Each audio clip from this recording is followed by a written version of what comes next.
What's going on, everybody? It's your boy C-Zar, and we are talking about ChainLink today at the request of Cow. Hit that like button, subscribe if you want to see more content like this, you guys. Thank you all for being here. Let's get started. $23.15 right now. A hell of a pullback, right? A higher low, nonetheless, right? Nothing to be concerned about. Though it might be concerning to some people, it's really not concerning at all, to be completely fair. At your 236, not even getting below there, man. Crazy. What about this low to high? Right at your relative golden ratio there. I don't think you go lower. I think you probably found your low. There's a few cryptos that put their lows in today or over the last 24 hours. I think this was one of them. You got a nice lower low in your RSI here, if it would let me. Lower low here from this low to this low, and then that same low is tailored to this low here. You have a higher low in price with a lower low in the RSI. That tends to be a very bullish kind of situation, actually.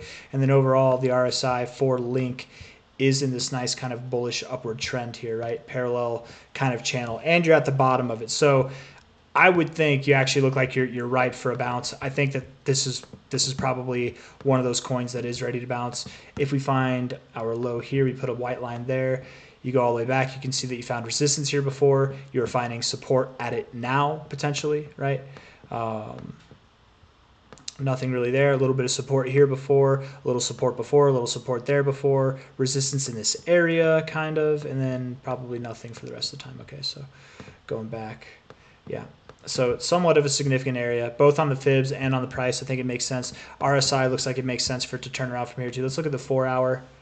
4 hour getting pretty oversold. Look at how oversold you are in comparison to this low here, just dramatically lower. And then the lows here, you've got a higher low. So you're getting your weaker readings to promote stronger lows, higher lows. Does that make sense? It's like you're trying harder to get lower, but you're not getting lower. You're actually getting a higher low here. So, you know, I would think that you are about to run up your next rally up just based off of what we've seen recently. You know, this move kind of here, this move kind of here. They seem both similar sizes.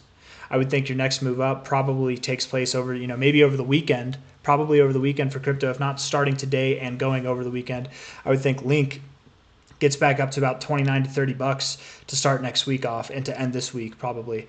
And if you're not up here by that time, by like the end of this week, the beginning of next week, then I would think that you've certainly begun this move. And then sometime next week, you definitely would be up here. I would think you're getting ready to move on up higher, probably getting ready for a nice Christmas rally, Santa Claus rally, whatever you want to call it, right? Looking at this here, looking at the weekly time frame, we should have started with this actually, because what you've done is you had this nice accumulation phase here that you broke out of, very bullishly broke out of, right? Your 123 moving average, this green line here, right? It was sloping down, okay, holding you down in this area because it was sloping down.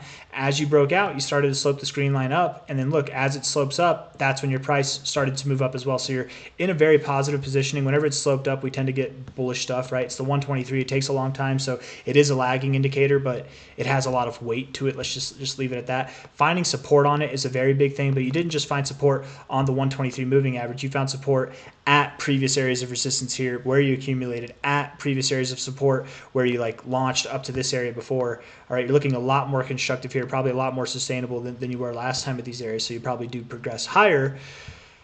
You bounced off of this area, you moved up above this high, and what are you doing now? You're back testing this high for support. It's literally, I don't think there's a fairy tale with a beautiful or more beautiful storybook ending than this, right?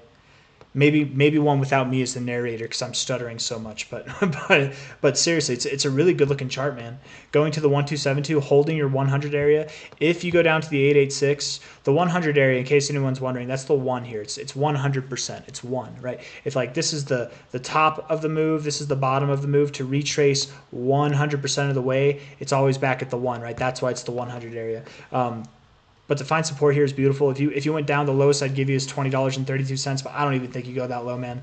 I think you found your low. I think you're running probably next, and my expected target for this thing would be at least $43, if not potentially as high as $57 or more by the end of January. You're at 23 bucks now, so this thing's very bullish, very, very bullish. I'm not worried about it. I don't think anybody should be worried about it at all. You can't be stopped, man. ChainLink, way to go. Yeah, look at what you did. Broke out of this golden ratio, right? The white lines here, that's the 618 and then the 69, the golden zone. 618 right there, 22 bucks. You broke out of this. You back tested it this week for support. That's what you did yesterday. You literally tipped the golden ratio for support. all these just beautiful areas of support coming in here. And looking at this, I mean, right now, I would assume by the end of the year, you're at 40 bucks, okay? By the end of the year, you're at 40 bucks. By the end of January, you're at like, dude, you could be a lot higher actually. Who's to say? But I don't know if you're all the way up at 100 bucks personally. I think you're working your way there. You could be by the end of January. Who knows, man? Link can run when it wants to. No, do not sleep on this thing, right? It's a sleeper in itself. It'll make you remember what it's all about, because this is what it's all about whenever it's in peak performance, right? This is what it's all about, just moving up very, very fast in a very short amount of time. It can do it, but I'm not going to call for that now. I think by the end of December, probably 32 to 40 bucks. I like that $40 area personally. And then by the end of January, I don't think you're at $99, but I do think that you're above this high, above 53 bucks. So an appropriate guess might be something a little bit lower based off of this, which would be 57 to 64, maybe 85 at the highest. But still, that's phenomenal. Hell yeah, good job, ChainLink. I got nothing else for you guys. Maybe we can look at the ribbon real quick. I know a lot of people like the ribbon. Daily looks good. Weekly's got a fresh cross, looking fresh. Monthly looking like it wants to expand, bro. This is good, right? This look here tells me that you've probably got a year of prosperity to go, at least 6 months, if not more, of prosperity to go. I wish I had an example of it constricting before, but we don't have that, but that's okay. I'll leave it with that, guys. If you like the video, hit that like button, subscribe if you want to see more content like this. Thank you all for being here. ChainLink, found it slow. It's there. We're moving up right now. No debate. Bye-bye.